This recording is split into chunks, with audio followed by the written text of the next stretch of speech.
Good evening, everybody. I'm Betsy Fischer Martin, and I'm the Executive Director of the Women in Politics Institute here at American University. And welcome to our virtual series, Women on Wednesdays. We're really glad that you could join us tonight. For those of you who may be new to WPI and one of our events, welcome. We are a nonpartisan and nonprofit institute in AU's School of Public Affairs, and our mission is to close the gender gap in political leadership. And we frequently convene programs like this. We also offer academic courses, and we offer a campaign training program for young women who want to run for office. And we really enjoy hosting conversations and programming, especially on women in leadership, women in politics. We are this year also celebrating our 25th anniversary of the Institute. So this has given us a chance to kind of reflect on where we are today when it comes to women's political representation and the progress that we've made and those challenges that may still exist. And that's what brings us to our Gender on the Ballot poll that we're going to talk about this evening, because it captures all of that.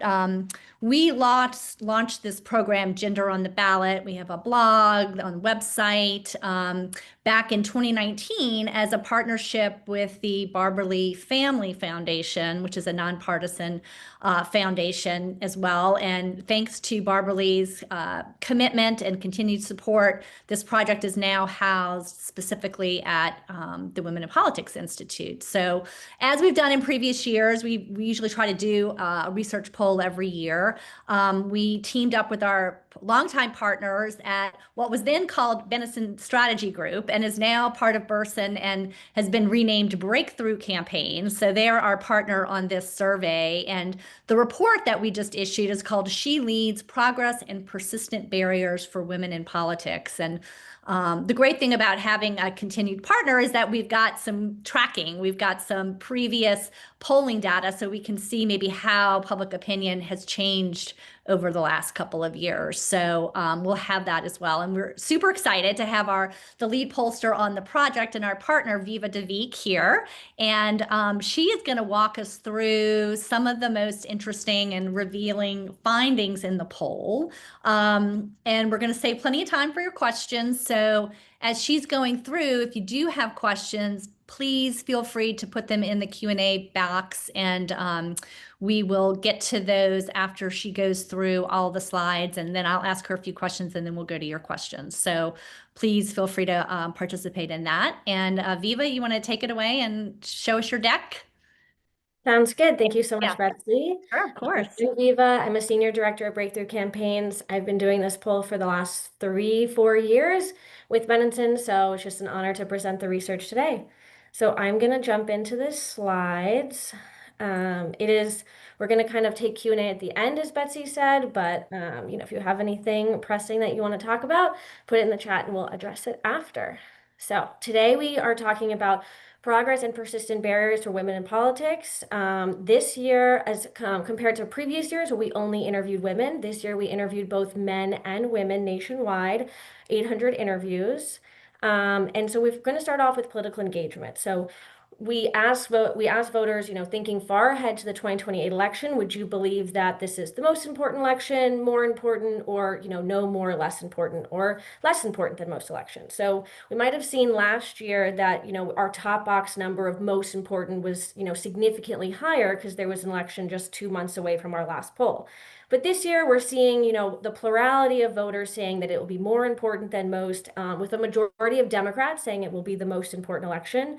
And some independents who are more apathetic or less engaged are saying it's just going to be no more or less important. But as I said in previous years, we just did this poll among women, so a lot of the tracking is going to be among women only, so we can kind of compare apples to apples. But definitely seeing a little bit of a lack of engagement, and that brings us to this slide where, again, we fielded last year, 2 months before the election, so we are seeing a drop-off engagement across the board. But still, 62% of Democrats say they've been engaged and tuned into politics, 55% of Republicans, so still the majority in most cases, but, without a pressing election, it can be a little bit harder to feel really engaged with what's going on. We're going to kind of dive into, economic attitudes. We've been asking the same question for since 2022, just among women again, where, how are they feeling about the economy? And we're not seeing, as pessimistic as, right after the pandemic, people were feeling very pessimistic about the economy, super high inflation, etc. But we are seeing, 48% say they're pessimistic about the economy. So that's almost a majority. And especially with voters over 50, with women over 50, 57% say they're feeling pessimistic. So that's a big jump from last year. Something that was very interesting to us as we found in our research. Next, we're going to kind of dive into, Trump and Harris and thinking back to, the current political climate. So we ask 48% do not support Trump's policies or leadership style, and 35% overall support his leadership style and his policies. The plurality of men say they support both, and the majority of women say they don't support either. So we're kind of seeing a pretty stark divide in the gender there. But among Trump voters who voted for him in 2024, we're seeing pretty strong support for both his policies and leadership style, almost 70%. Next, looking back to 2024 when Biden was running, about half believe he hurt the Democratic Party, especially among independents and Republicans. 61% of Republicans think he hurt the Democratic Party, 56% of independents, very, very high numbers. Democrats, a little bit more split, 37% think he hurt the party, but definitely not the strongest numbers across the board for former President Biden. But when it comes to Harris, the same story we don't see the same story there. Even though she only had 107 days in the race, the majority of Democrats, actually think she strengthened the Democratic Party as a whole. Republicans disagree with 66% think she hurt the Democratic Party, and independents are a little bit more split. But it's also definitely interesting that, the younger voters, 18 to 34, think she strengthened it, 46%. Similar story along middle-aged voters, 35 to 49 as well. So it's also strong belief that she strengthened the party from people of color. So definitely very interesting. Although her campaign was short, she definitely made a lasting impact on voters. So voters are a bit torn on if they think she paved the way for the first future female president, with mostly Democrats saying that she definitely made it more likely that the country will elect a female president, 58%, and independents and Republicans, mid 40s, thinking that she made the country less likely to elect a female president, and older voters as well thinking she made it less likely. Um, Thinking about President Trump's legacy, at leaving office after 2028, it's pretty split along partisan lines again, although a plurality of men think that he has strengthened the Republican Party as a whole versus women who think he hurt the party as a whole. But also younger voters, they think that he strengthened the Republican Party, 52%. So definitely think that he has a lasting impact, almost, only 1 in 10 really think that he's going to leave no impact on the party. So kind of makes sense overall. So then we're going to talk about trust and leadership and kind of getting into some of the issues where we kind of see men and women who's more trusted on these issues, who voters are just more inclined to believe. So we asked, do you trust women in elected office more or men in elected office more, or do you trust both equally on the following issues? And when it comes to women's equality, determine the laws on abortion rights, reproductive rights, and making childcare more affordable, women are far more trusted than men. 51% think they are trusting women over men in office. 42% trust women on abortion laws, and 39% trust women on childcare. And then when it comes to some of the more traditional masculine, roles, to crime or confronting our country's adversaries or handling global conflicts, this is kind of where men and women are really trusted equally by a strong majority. So, men have a slight edge over women in office, but really this is where like the most agreement happens, and the majority trust both genders very equally. So I think this is something that kind of we see people discuss like, oh, we need someone who can tackle our kitchen table issues and talk about focusing on everyday families. And voters believe that that's more true of women in office. 36% say it's more true of women in elected office. They focus on issues that support everyday families, and listening to constituents and works to get to represent their interests. Again, a little bit more true of women than men in elected office. 28% say they trust women, and the ability to make some tough decisions on national security and handle foreign adversaries is again where men have a slight edge. They more true of men in elected office, but as a whole, this is again where people are really agreeing that it's equally true of both genders who currently hold office. Okay, so next we're going to get into women in elected office. Are there too few, too many, etc.? So more than half of voters feel there are too few women in elected office. Half of Republican men think that there is, the right number of women, but really across the board, most demographics just agree that there are too few women in elected office. Women among women it's 58%, among Democratic women it's 78%. So there's a strong desire that there are too few women in elected office. And is it important to elect more women to political office? Overwhelming majority believe yes.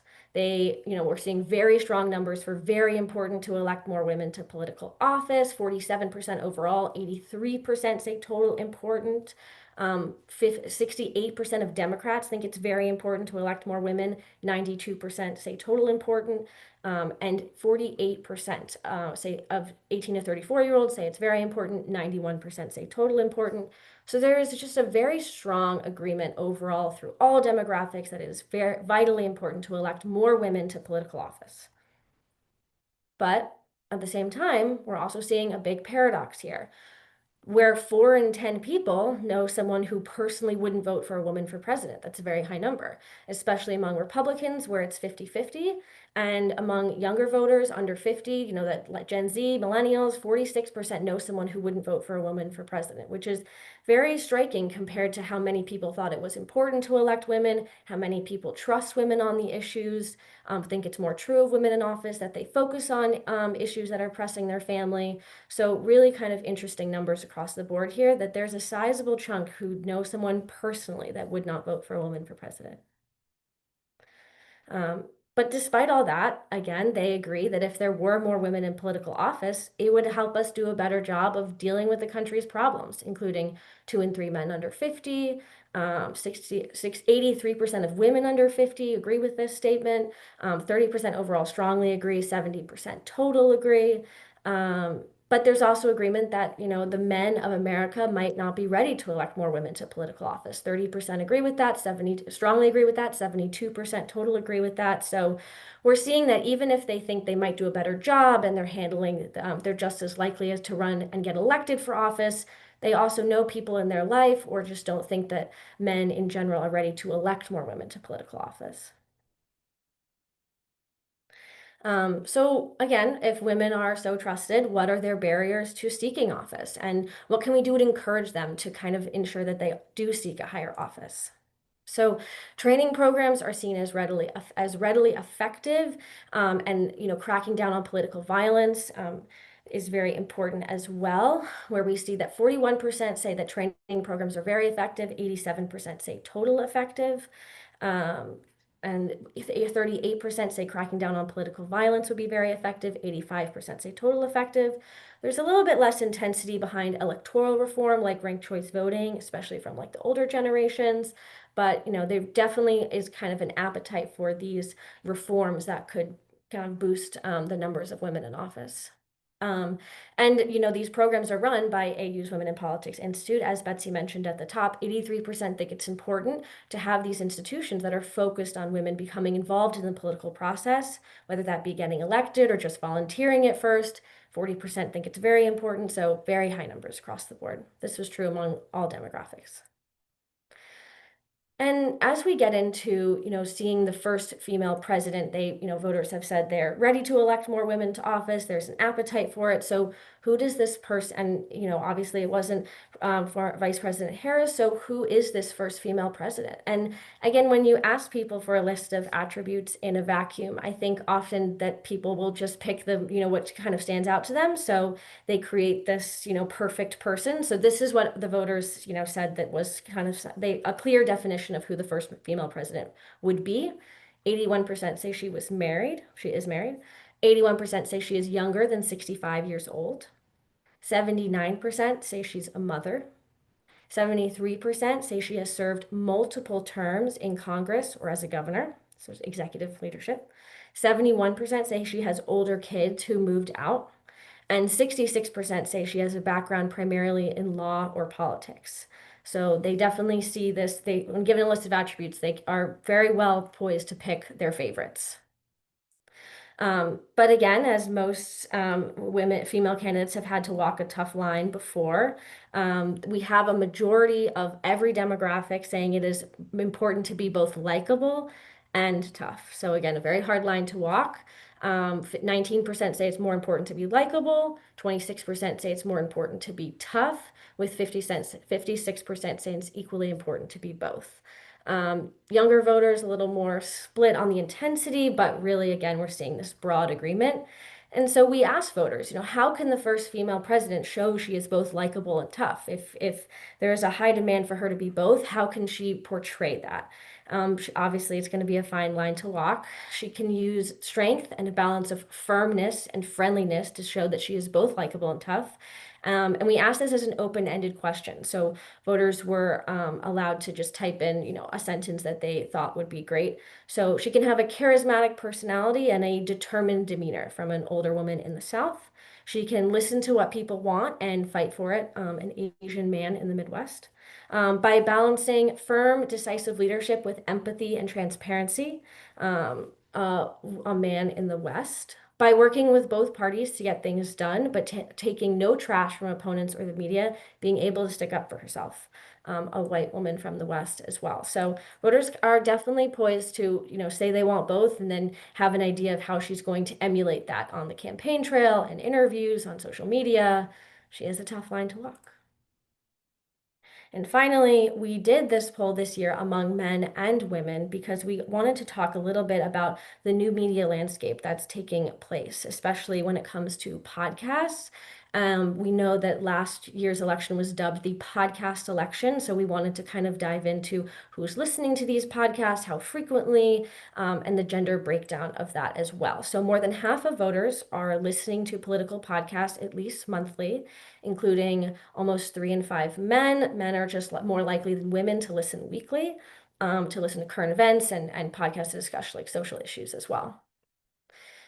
And when we asked about bro culture podcasts specifically, so we gave them a definition that didn't include any specific people, but talked about, fitness and strong political views, strong opinions, and give just really strong advice overall. Younger voters under 50 were the most likely to have listened. 22% say they listen regularly. 31% say they listen occasionally, versus 50 plus. 78% said they've never listened to a bro culture podcast. That's just not something in their zeitgeist. So we thought that was very interesting, and then we kind of drilled down. So if you have listened to these bro culture podcast in the last year, do you think that it impacted the outcome of the last election?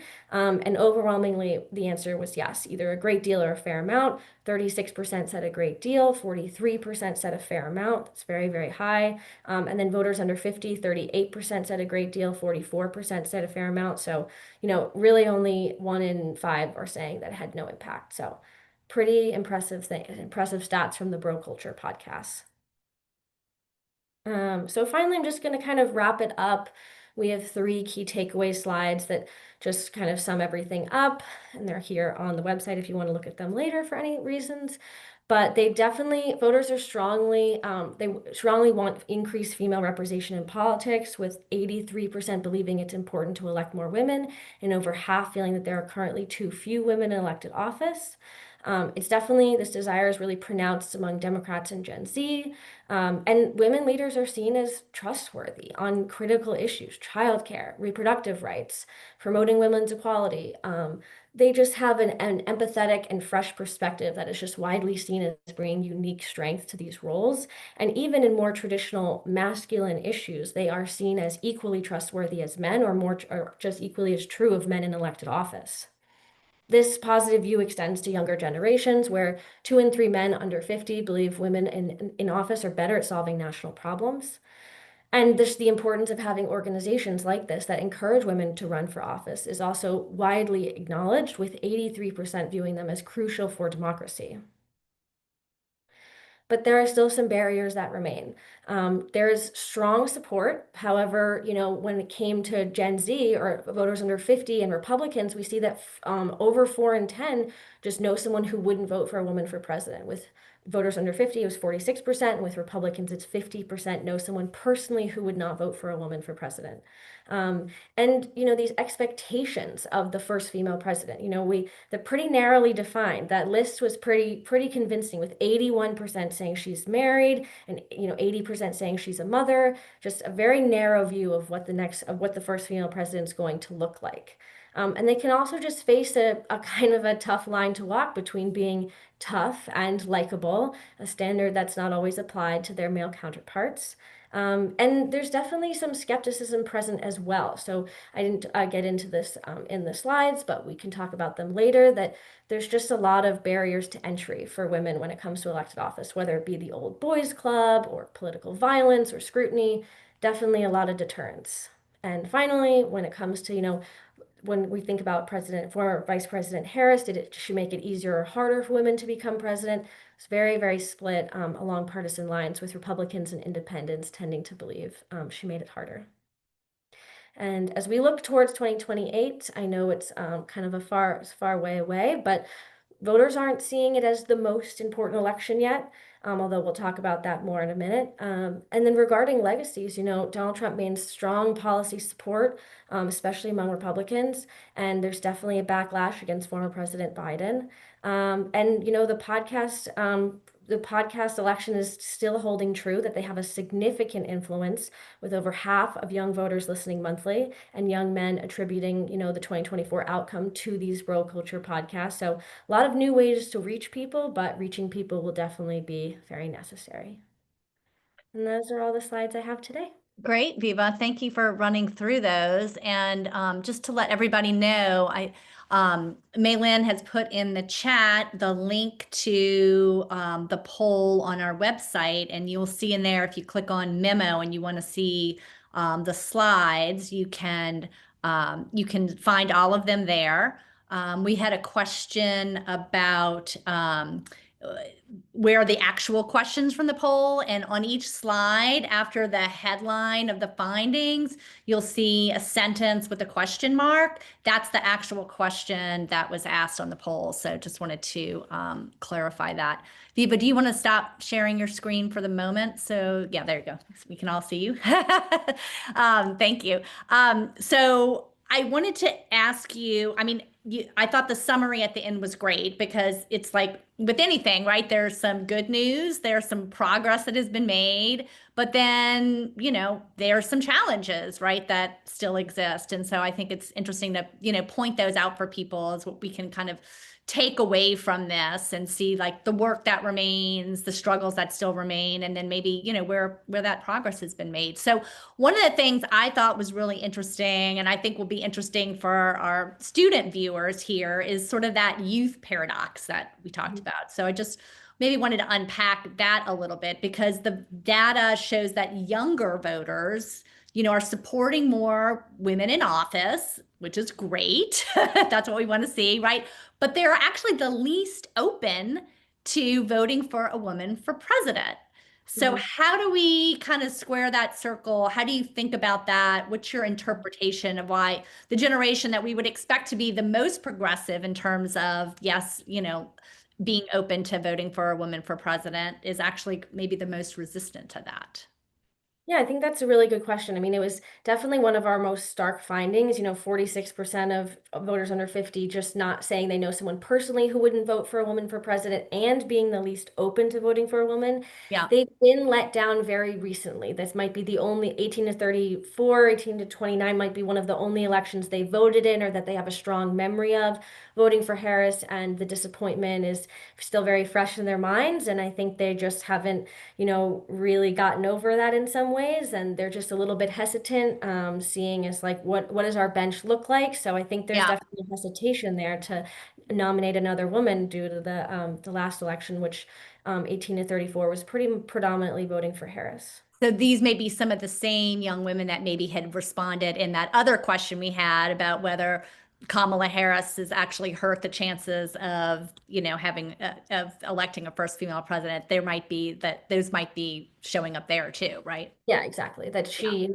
actually like hurt the chances long term that the country will elect a female Yeah, president. that makes sense. Another thing that was interesting is sort of that women's political engagement that we talked about. I mean, you alluded to that too in the key findings because it's dropped pretty significantly. And like, granted, it's not an election year, but Mhm. it's also, it seems like it's been kind of an exhausting year for politics, right? And so maybe we're seeing sort of that turn off, tune out effect of just when we see polarization so high, when we see, a lot of negativity, that maybe sometimes it's just easier to step back and not be as engaged. What are I your think thoughts on sort of what's driving that? Yeah, I think that without like having an election that's, ubiquitous on social media, on Yeah. TV, just in every conversation you have, like when we fielded this last year, it was 2 months before, and now we're about 3 years out from a presidential election. So we are seeing drops across the board. 13% overall say that they're like there was a 13% drop in more engaged, especially among voters over 50. We're down 20 points with those voters, but I think, as you said, it's just voters who are tuning it out maybe until the midterms or until the next presidential, but it's definitely going to be important to get these voters off the sideline, get them back into Mhm. the flow of things if we want, a higher engagement rate overall for the next election. Yeah, and it seems just like thinking back to the first Trump election, I felt like we saw much more, I don't know if you want to call it protest vote or like especially from women after that election. I feel like we saw more sort of that resistance, as people call it, back in, Trump won than we maybe saw say this time, and maybe that's kind of reflective here as well. Speaking of sort of that polarization, I also wanted to ask kind of about those barriers, and you alluded to that too. I think you have another slide on that, but like, what are those barriers that are out there that are maybe keeping women from running? Again, I mentioned like we run a campaign training program for young women who want to run for office. And so I can just say anecdotally, these are a self-selected group of women who like they say they want to run, but they still may have some reservations. And so what did we see in the poll of like what those reservations and what those barriers are? Yeah, I'm gonna just quickly pull up just two more slides because there's just some of the most insightful. We just didn't have all the time in the world, but I do think this is worth just going back to quickly. That when how much do you think each of the following deters women from running for office? Yeah.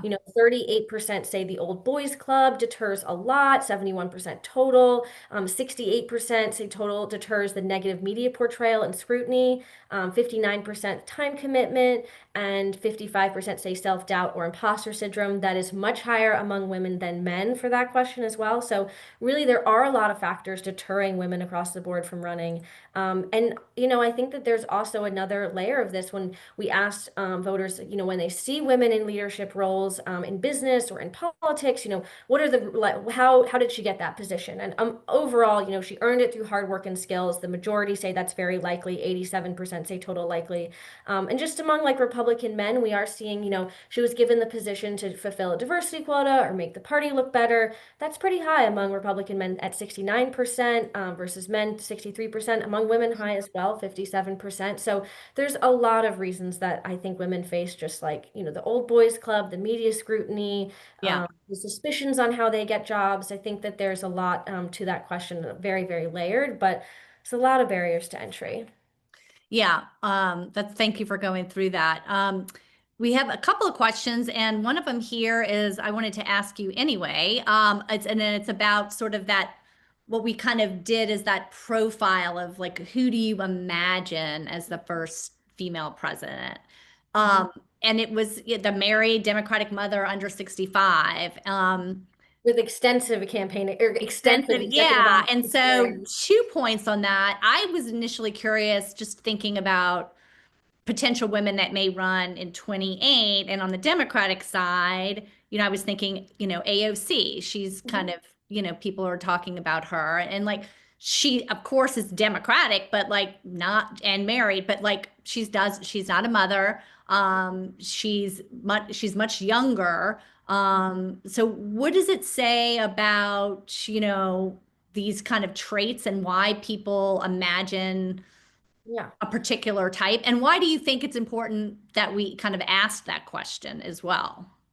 Yeah, I think it was important to ask the question because we wanted to see where voters were at, like post Harris. Who were they Yeah, envisioning? Did Harris kind of change that stereotype at all for people? But also, I just think that when you give people traits in a vacuum, she's had extensive experience. People are like, that sounds great, and she's a little bit younger than 65. People agree with that due to the current age of the president and the former president as well, who are on the older side. I think that we ask these things in a vacuum, but when it comes to actual people, someone like AOC, as you mentioned, mhm, voters are mhm. maybe willing to take a different stance. Oh, she doesn't have as much experience in elected office, but she is a great communicator and she connects with me on a level. She isn't married, but she, really, and she understands my background. So I think they are willing to make exceptions, but it definitely has to do with the person itself and how they portray themselves and communicate with people rather than just like picking traits out of a hat that they, again, these all sound really great on paper, but Yeah, sometimes people surprise you and, they have to kind of see how they make you feel. yeah. Um, Back on the barriers, because we have a question about that. And the question is, how much do you think the cost of running for office is a barrier to women running?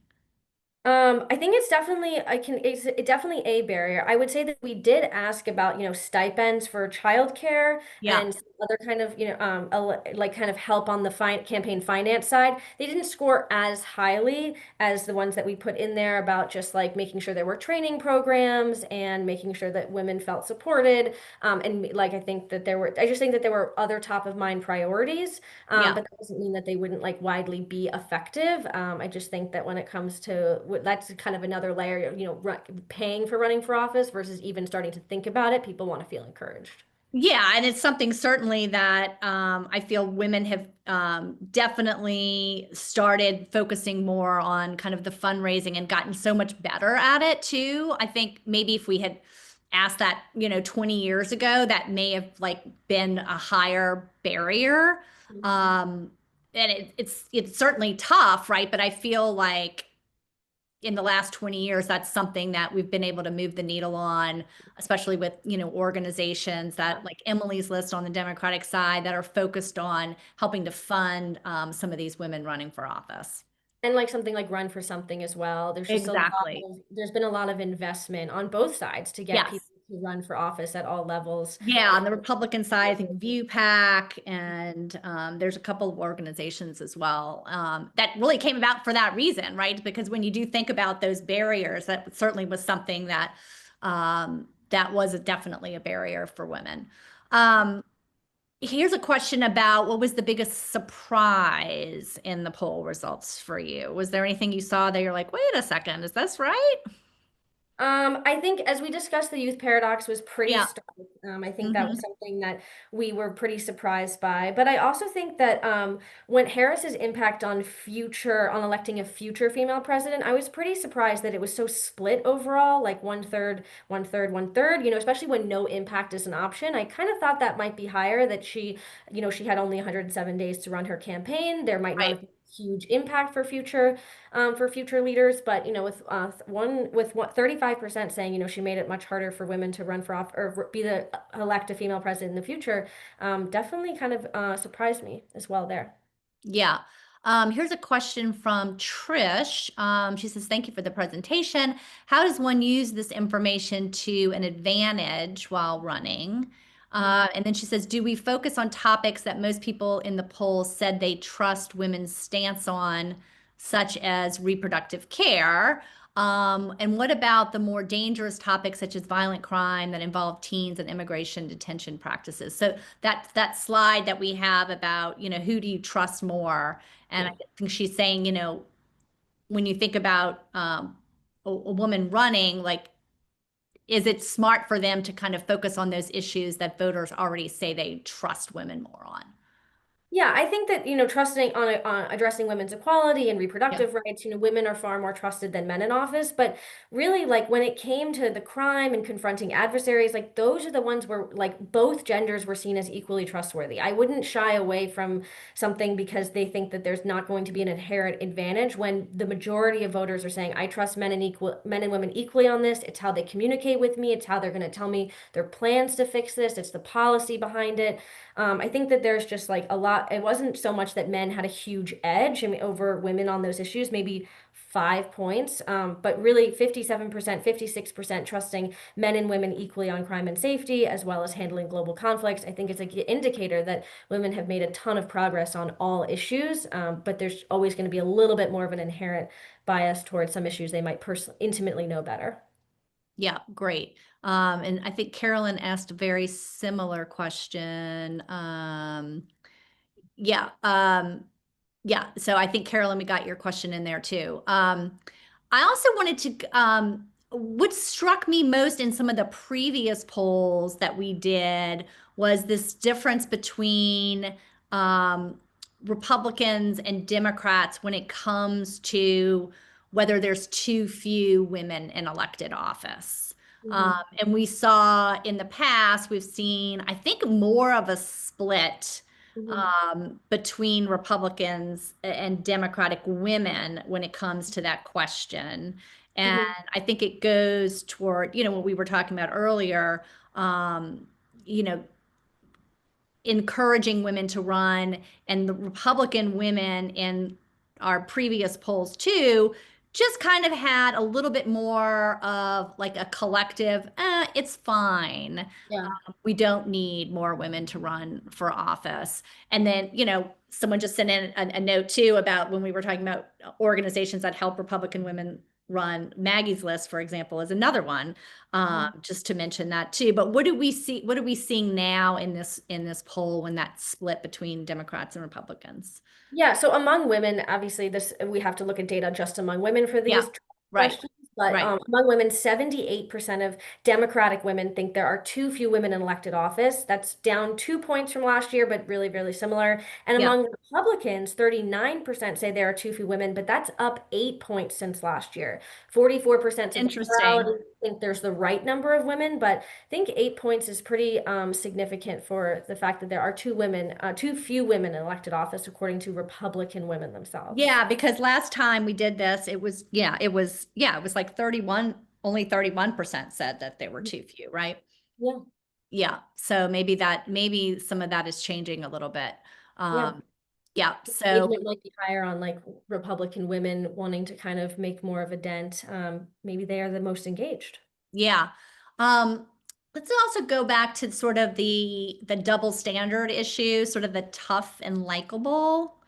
Mhm. Because that's certainly something I think we talked a lot about during the campaign. It certainly came up, in the past, certainly in 2020 when we saw, all the Democratic women running for president, and we had this discussion about whether there's that double standard. Elizabeth Warren talked about it, like the tough and the likable.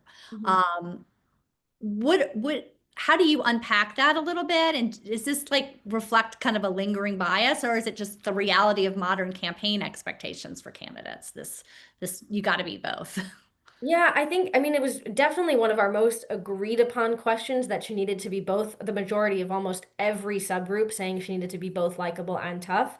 And Yeah, then I think we drilled down. We were like, tell us how she can be both likable and tough. Show us examples. And, voters gave examples. They were maybe not the most tangible, but, strength and toughness, leadership and decision making. A man in the South said, spending time with and listening to citizens, backing law enforcement, being tough on crime, keeping a strong military, not taking any crap from foreign leaders or the UN. So people have an idea of how she should react, but there's also this layer of being empathetic, being understanding, being compassionate. And I think there's one of the barriers. Women are just often seen as more compassionate and empathetic, and voters want that to translate into the highest office as well.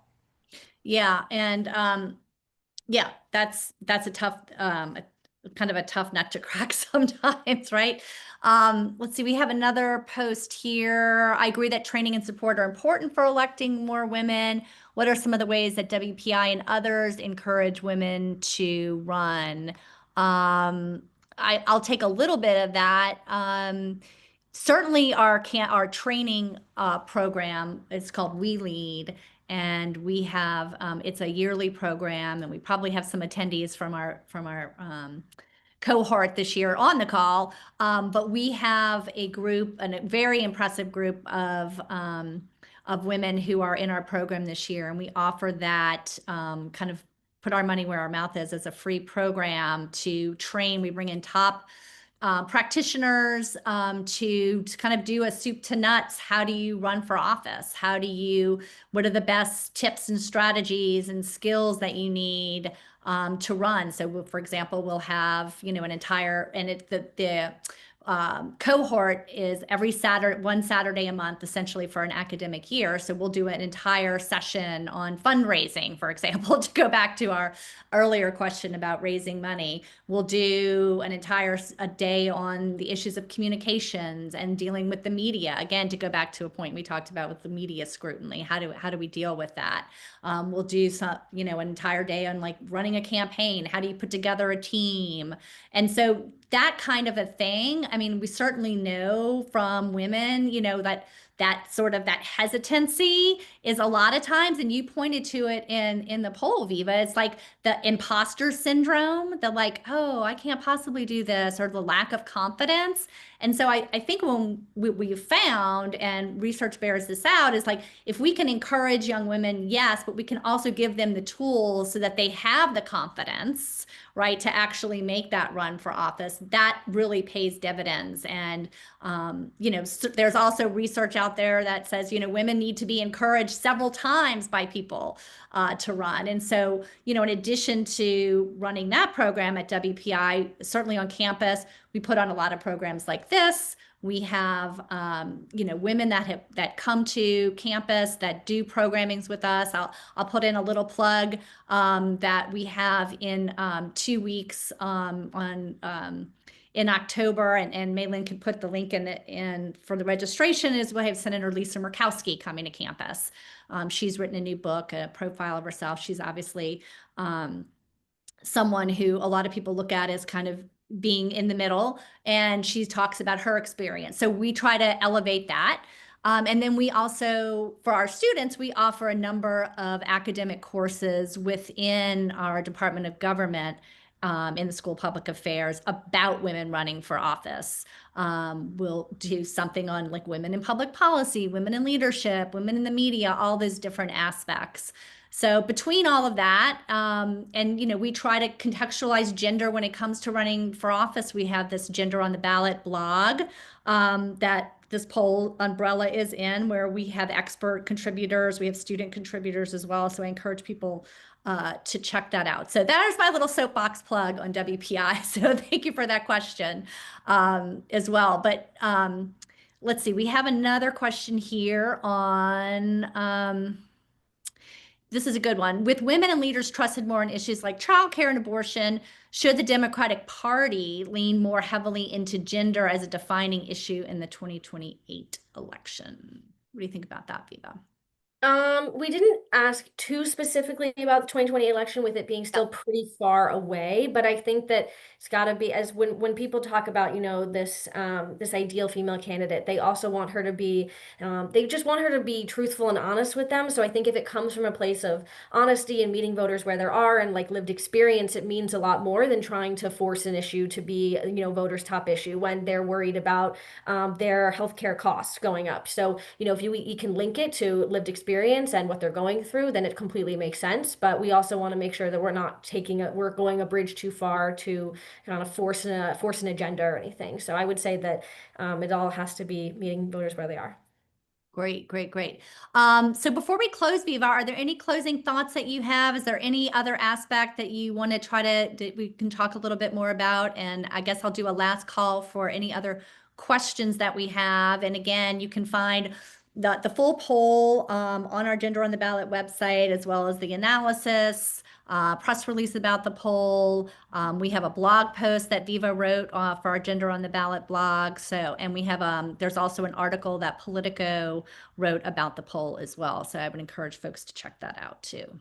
Yeah, as Betsy said, we couldn't get to every single slide today, so there's a lot more in there. If you're curious, one of the ones we didn't get to was, the qualities that would be most important for a female, first female president to possess. And this kind of goes into the last question, but strong leadership skills, 49%, strong moral character, 40%, and decisiveness in times of crisis, high 30s. So really all important, just like we need someone who is a strong leader, strong character. I think that's really what voters are lacking and they're really missing right now. So I think that that's just really important as Yeah. well. So yeah, I mean, there's definitely a lot more to dive into, but I've really loved getting to do this research for the past 3, 4 years. And so I'm very Yeah, it's been great. We have one other question here about demographic distinctions in the poll. What stands out, for example, educational level, region, race, that stand out. Can you just unpack a little bit about, how we think about demographics, the sample size, how much we're able to break down, yeah. and sort of, to me, like what jumps out is where we're seeing most of the distinction is in age, maybe, and somewhat in educational level, but do you want to take some of that as well?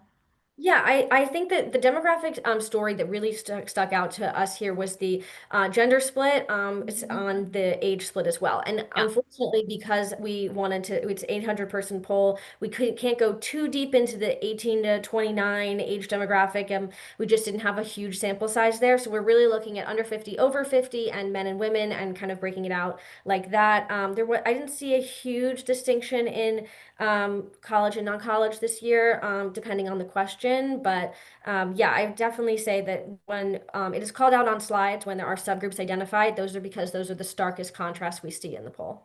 Yeah, so each slide doesn't have every demographic background, but the ones that sort of popped and jumped and there's a differential, those would be on the slides, and you'll see that sometimes they're circled or highlighted so that you could see like where that difference is. Again, like we had to run through these kind of quickly, so if you go back and you can look at the deck online, you can see exactly where those shifts are. But there's one other issue too, when I think about demographics, is that young men and the podcasting issue and explain a little bit about why we thought that was something important to get to, and Yeah. maybe talk a little bit more about those results, because I thought that. Yeah, so for the last couple of years, we've been asking where voters trust, where they get their news from, cable news, network news, social Right. media, etc. And we wanted to go a little bit deeper this year instead of just, where are you getting it from or who do you trust, like what sources are you trusting, to really dive into podcasts. What are people listening to? How frequently? And it was just pretty interesting that men were listening, weekly, women a little bit more, sometimes monthly when it comes to these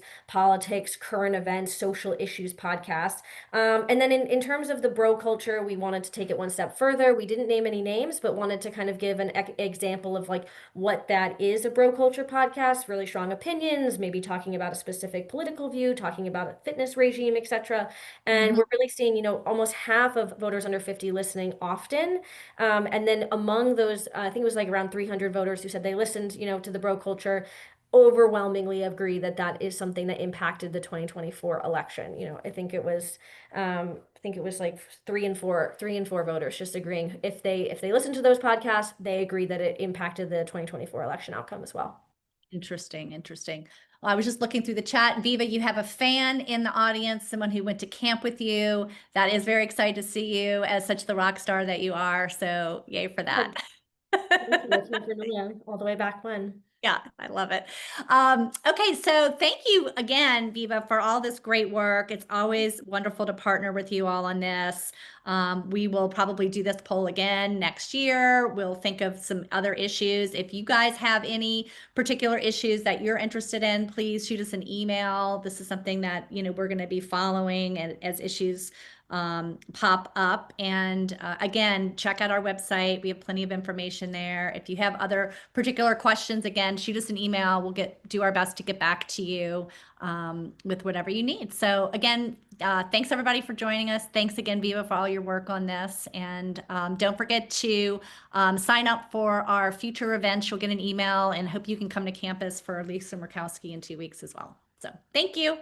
Thank you. Take care. Bye-bye.